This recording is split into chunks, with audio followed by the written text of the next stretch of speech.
नमस्कार, आप देख रहे हैं सीनिया न्यूज, एक अनदेखा सच, और मैं हूं आपके साथ साक्षी।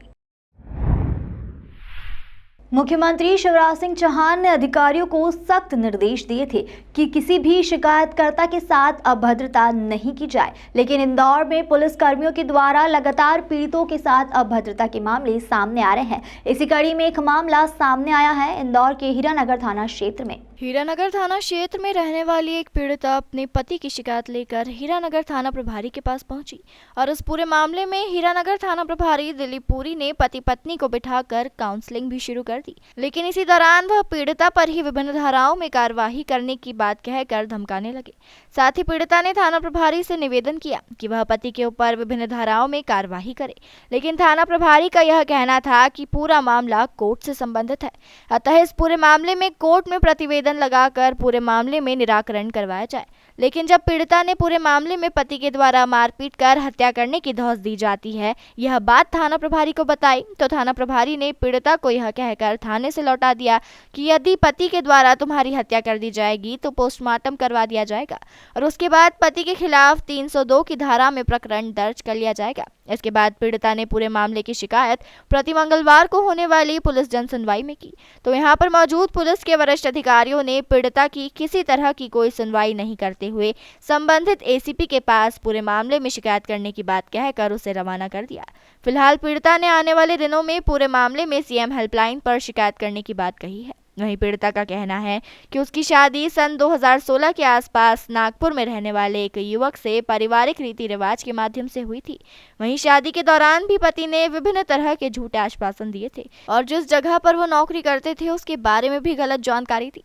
पीड़िता ने कहा कि पति के द्वारा बताया गया था कि वह नागपुर की मेट्रो कंपनी में पदस्थ है, लेकिन शादी के बाद यह जानकारी लगी कि वह तो एक दूसरी कंपनी में काम करते हैं और जब इस बात को लेकर उन्होंने पति से पूछताछ की तो विरोध करने के साथ ही मारपीट कर उन्हें घर से निकाल दिया।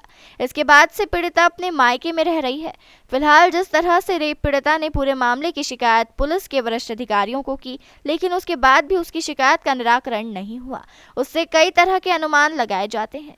फिलहाल अब देखना होगा कि आने वाले समय में पीड़िता की सुनवाई किस तरह से होती है। मैं मयूरी पति प्रसन्ना पंडित की शिकायत टीआई सर से की थी हीरानगर थाने में, और टीआई सर ने अभद्रता की कुछ उसके लिए जन सुनवाई में आई थी। टीआई सर ने, हम लोग 16 तारीख को गए थे एप्लीकेशन देने मेरी पति के विरुद्ध, तो पहले तो एप्लीकेशन ही नहीं ली उन्होंने और उसके बाद एप्लीकेशन ली, पति को बुलाया 31 तारीख को। तो पति आए, पहले तो वो पति उनके कैबिन में ही बैठे हुए थे और उसके बाद गौरी मैडम ने हमारे मोबाइल भी रख लिए थाने में और रिकॉर्डिंग करते हैं करके। और उसके बाद काउंसलिंग होने लगी, काउंसलिंग फेल होने लगी तो हमने कहा सर एफआईआर लिख लीजिए इनके विरुद्ध। नागपुर में भी इनने एफआईआर होने नहीं दी। उसके बाद टीआई सर बोलने लगे नहीं हमारे यहाँ एफआईआर तो नहीं हो पाएगी, नागपुर का मामला है और शादी कर लेते हैं पर रहना नहीं रहता है, वो रखने को तैयार है। अब वो पति मारपीट करे, लात घुसे भी चलाए तो भी रहे वहाँ। उसको सपोर्ट करने लगे, उसको बताने लगे। आपको क्या कहना था? तो उनने ये बोला कि ना सबूत कुछ नहीं है और रहना नहीं रहता है तो शादी क्यों कर लेते हैं, सेक्शन 9 का केस लगा दो इनके विरुद्ध, मतलब इसका मेंटेनेंस का केस रद्द हो जाएगा, कुछ मेंटेनेंस नहीं मिलेगा।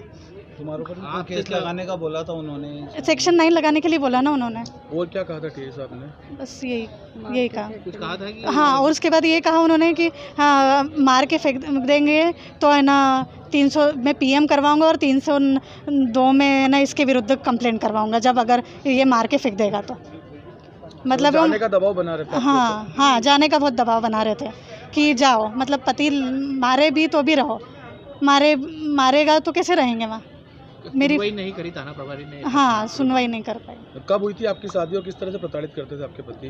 2 जुलाई 21 को हुई थी मेरी शादी और मेरे ससुराल वाले मेरे शुरुआत से ही ना मेरी सास मुझे खाने पीने को लेकर टोका टकी करती थी। मेरे पति ने शादी 15 दिन में करवाई लॉकडाउन का बोल के, और सब झूठ झूठ बताया कि मैं है ना शराब नहीं पीता हूँ, जबकि वो शराब पीते थे।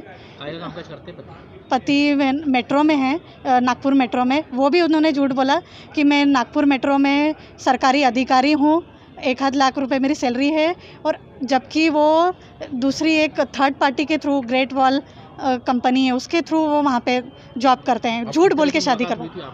हमको पत्रिका के थ्रू पता पड़ा था। नहीं, फोन परिजन से बाद में मुलाकात हुई थी और हमारी समाज की पत्रिका का से पता पड़ा था। प्रकरण एसीपी हीरानगर की ओर फॉरवर्ड किया गया है। एसीपी हीरानगर साहब उसको देखेंगे मामले। तमाम खबरों के लिए देखते रहिए सी इंडिया न्यूज़, एक अनदेखा सच।